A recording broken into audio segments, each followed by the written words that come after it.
nakikita ko sa iyo the combination of the traits of your father and your mother. How much of you in your personality is Nene Pimentel, and how much of that is Bing Pimentel? Okay, Tito. The color of my skin is Bing Pimentel.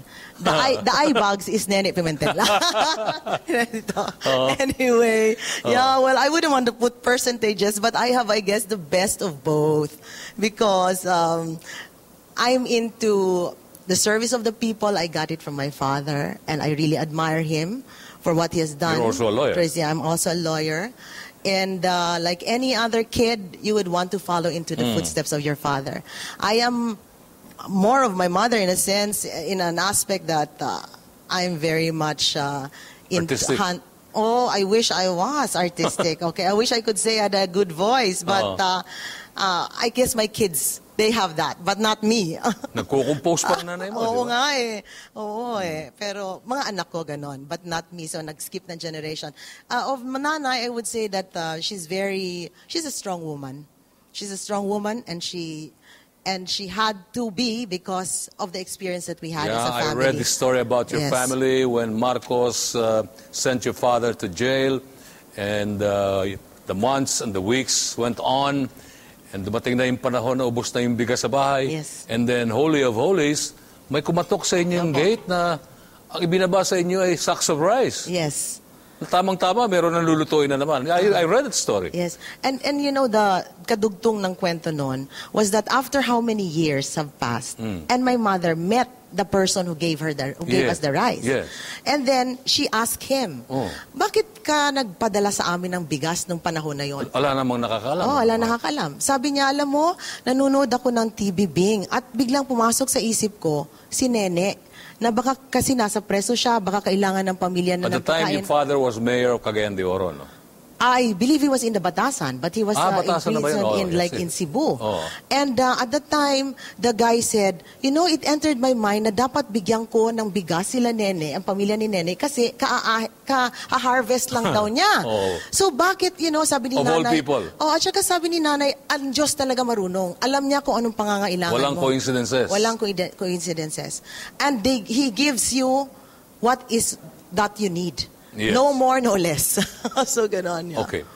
During the time of Marcos, Ninoy Aquino was quoted to have said, ang pampalit kay Marcos dapat ay si Nene Pimentel.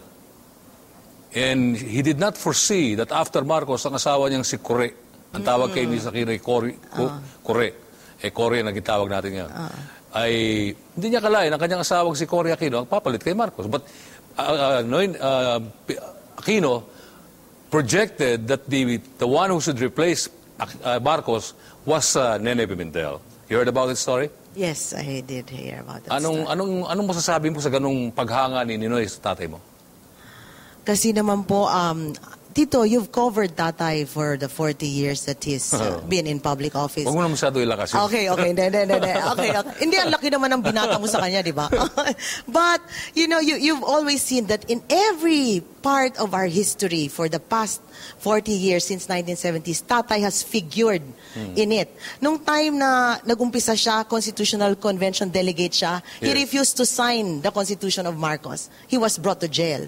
During the Marcos years, he was imprisoned for more than 4 years, four times. And he has been ousted from office, and during those times, he was still there in our history. And now, as you progress on, he has always figured, like during the impeachment, he fought for the truth. Now, he's fighting for against Dagdag Bawas electoral reforms, and then against corruption. Through the history of our country, you could see how tatay, how the Pimentel brand of politics has fought on and has served our people. And maybe Ninoy could see that this is a man who would do good for our country. And maybe he believed so much in him that he wanted him to be the next president.